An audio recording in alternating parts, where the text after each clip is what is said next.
Olá pessoal, continuando com a nossa sequência sobre os princípios do direito do trabalho, vamos falar agora sobre o princípio da primazia da realidade. Um dos princípios mais importantes e mais presentes, que é mais usado pelos advogados na prática.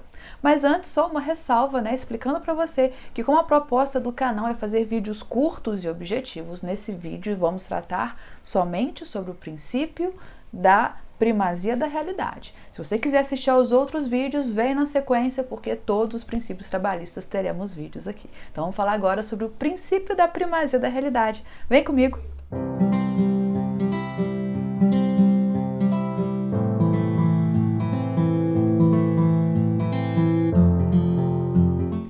O que é o princípio da primazia da realidade? Apesar de ser extremamente importante, ele é extremamente simples. O princípio da primazia da realidade, como o próprio nome diz, é a prevalência da realidade sobre as formas. Ou seja, o que importa é o que acontece na realidade e não o que está escrito no contrato de trabalho e não o que diz um papel, um pedaço de papel, e sim o que acontece na realidade. Isso para preservar o trabalhador, que muitas vezes, para evitar fraudes trabalhistas, celebra um tipo de contrato que não condiz com a realidade. O princípio da primazia da realidade está presente de diversas formas. Por exemplo, você pode registrar um empregado numa função quando, na verdade, esse empregado exerce outra função. O que prevalece? O que está anotado na carteira de trabalho ou a função que ele exerce de fato? A função que ele exerce de fato.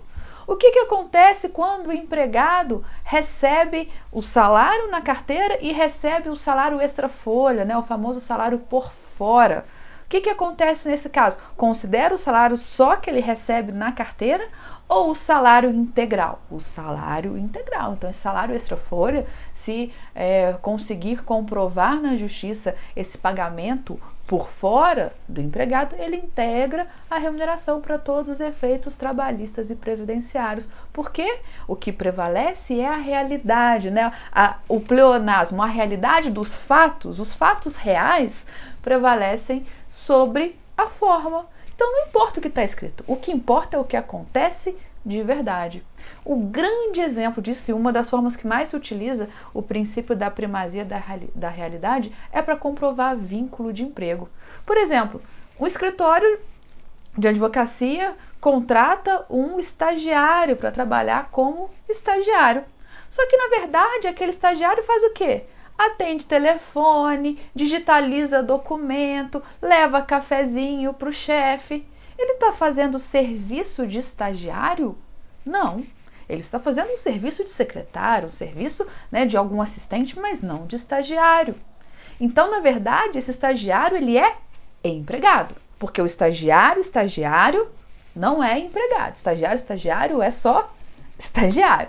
Agora, tem uma lei própria, direitos próprios, mas ele não é empregado, não tem vínculo de emprego. Agora, se ele é contratado como estagiário, faz aquele termo de compromisso, assina o termo de compromisso com a instituição de ensino, mas, na verdade, o que ele faz é trabalho de algum assistente administrativo, de secretário, ele é empregado, possui vínculo de emprego. O exemplo mais recente, novidade aí, que vem se discutindo há muito tempo, o TST recentemente reconheceu o vínculo de emprego de motorista de aplicativo com a empresa de aplicativo. Por quê? Na verdade, o contrato que era firmado entre o motorista e essa empresa de aplicativo era um contrato de natureza civil, como se fosse de prestação de serviços, alegando que ele tinha autonomia, que ele dirigia a hora que ele quisesse, que ele fazia os próprios horários. E conseguiu-se comprovar que na prática não é bem assim.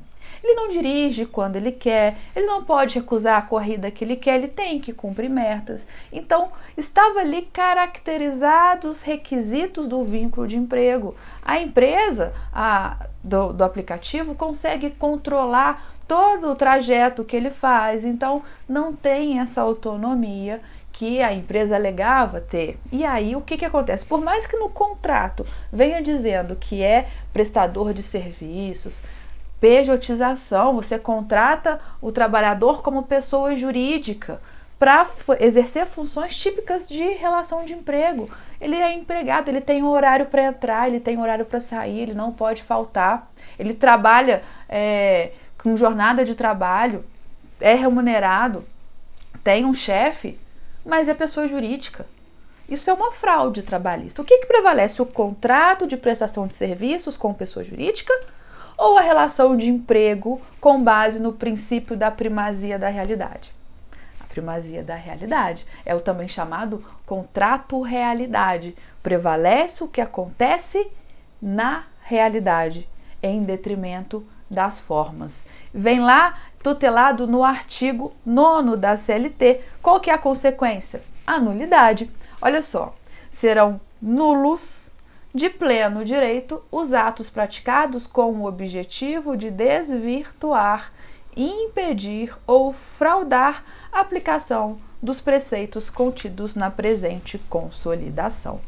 Quando que acontece isso? Bom, para o empregador, o que ele pensa? Bom, eu vou contratar uma pessoa jurídica, porque eu não tenho que pagar 13º, eu não tenho que dar férias, pagar o terço condicional das férias, FGTS, eu não tenho que recolher INSS, então eu vou contratar uma pessoa jurídica, ofereço para esse trabalhador um valor a mais para ele vir como pessoa jurídica e para ele vai ser vantagem, porque ele vai ganhar mais. Assim pensa o empregador, que ainda chama a pessoa jurídica de colaborador. E aí esse colaborador trabalha como se empregado fosse, com jornada, com subordinação, sem nenhuma autonomia, com todos os requisitos do vínculo de emprego. O que acontece? A formação do vínculo de emprego e de todos os direitos trabalhistas oriundos dessa relação, em razão do princípio da primazia da realidade, fundamentando também no artigo 9º, porque isso é claramente para fraudar os direitos trabalhistas. Caso você tenha ficado com alguma dúvida, deixa aqui nos comentários. Se você ainda não se inscreveu, se inscreva, ative as notificações e vem comigo acabar de assistir aos vídeos sobre os princípios do direito do trabalho. Te espero no próximo vídeo. Até lá!